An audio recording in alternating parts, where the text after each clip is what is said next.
Tuhan bersamamu.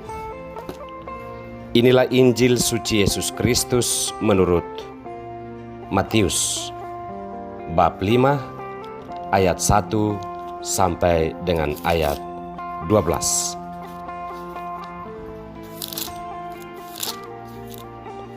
Ketika Yesus melihat orang banyak itu, naiklah ia ke atas bukit, dan setelah ia duduk, datanglah murid-muridnya kepadanya.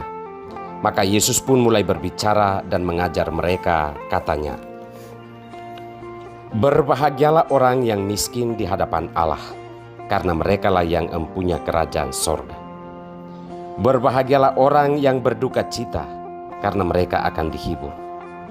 Berbahagialah orang yang lemah lembut, karena mereka akan memiliki bumi.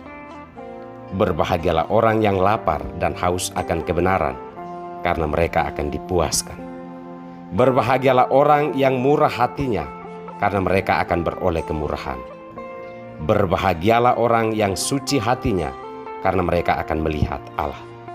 Berbahagialah orang yang membawa damai, karena mereka akan disebut anak-anak Allah. Berbahagialah orang yang dianiaya oleh sebab kebenaran, karena merekalah yang empunya kerajaan sorga. Berbahagialah kamu jika karena aku kamu dicela dan dianiaya, dan kepadamu difitnahkan segala yang jahat. Bersukacita dan bergembiralah, karena upahmu besar di sorga, sebab demikian juga telah dianiaya nabi-nabi yang sebelum kamu." Demikianlah Injil Tuhan.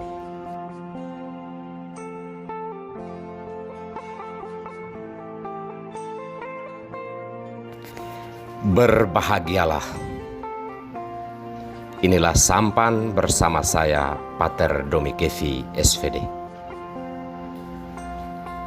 Bapak, Ibu, saudara-saudariku yang terkasih, dimanapun Anda berada saat ini, sampan kembali menyapa Anda.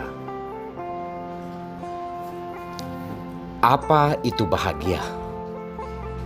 Siapa yang berbahagia? Dan bagaimana harus berbahagia? Pertanyaan-pertanyaan reflektif ini penting bagi setiap orang, karena semua orang membutuhkan kebahagiaan. Akan tetapi, konsep kebahagiaan itu perlu dimengerti dan dipahami baik oleh setiap orang agar dimiliki dalam keutuhan dan kebenarannya. Bahagia menurut Kamus Besar Bahasa Indonesia adalah keadaan atau perasaan senang dan tentram, dalam arti bebas dari segala yang menyusahkan. Ini artinya bahwa siapa yang berbahagia adalah mereka yang bebas dari berbagai masalah hidup. Jika orang mau berbahagia, maka ia harus membebaskan diri dari hal-hal yang menyusahkan. Saudara-saudariku terkasih, apa kata iman Katolik tentang bahagia? Yesus dalam Injil hari ini menegaskan kebahagiaan yang agak bertentangan dengan pengertian kebahagiaan pada umumnya.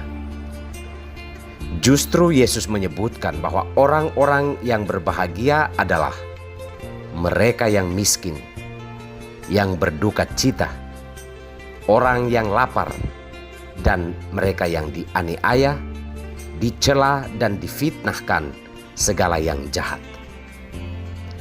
Apakah orang akan mampu berbahagia dalam keadaan-keadaan demikian?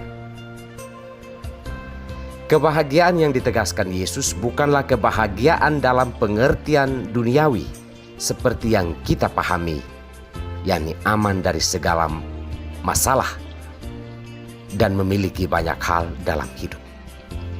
Kebahagiaan yang Yesus maksudkan adalah kebahagiaan yang dibangun dan diperjuangkan dalam suatu cara hidup yang berkenan kepada Allah. Artinya bahwa orang yang berbahagia adalah orang-orang yang tetap mempertahankan kebenaran hidup walaupun harus menghadapi berbagai cobaan dan tantangan hidup.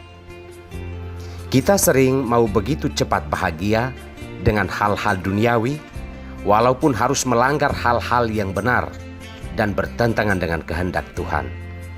Maka Yesus sebenarnya mengajak kita untuk membangun suatu kebahagiaan yang dibangun di atas dasar kebenaran.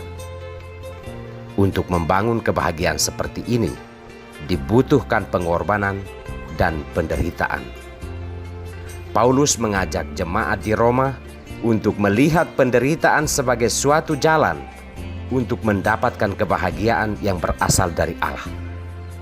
Allah sendiri akan menghibur semua orang yang sedang berada dalam bermacam-macam penderitaan, namun tetap mempertahankan kebenaran hidup. Jika kita mampu bertahan dalam penderitaan dan tidak tergoda untuk menciptakan kebahagiaan semu yang dijanjikan dunia, maka Allah akan berkenan untuk menghibur kita dalam kesulitan-kesulitan hidup. Terutama Allah akan berkenan memberikan kebahagiaan abadi yang tak dapat dirampas oleh dunia ini. Saudara-saudariku terkasih, banyak orang meninggalkan jalan Tuhan karena tergiur dengan kebahagiaan-kebahagiaan yang dijanjikan dunia, yaitu kekuasaan, kekayaan, dan berbagai kelengkapan hidup di dunia. Dikiranya bahwa kebahagiaan yang sesungguhnya adalah memiliki hal-hal demikian sebanyak mungkin. Kita tidak sedang mencari kesenangan diri. Kita sedang berjuang untuk mencari kebahagiaan yang utuh, yaitu kebahagiaan surgawi. Hal ini membutuhkan ketahanan batin dan pengorbanan untuk melawan godaan-godaan dan berbagai tekanan sosial yang berusaha untuk menyeragamkan kita dalam suatu kebahagiaan yang disebut hedonisme. Memiliki sebanyak mungkin kesenangan duniawi dan melupakan jalan kebenaran yang ditunjukkan Tuhan bagi kita. Itulah maksud dari hedonisme. Semoga kita bertahan untuk tidak tergoda dengan kebahagiaan-kebahagiaan palsu di dunia ini. Berbahagialah di jalan Tuhan sekalipun itu sulit. Tuhan memberkati kita semua.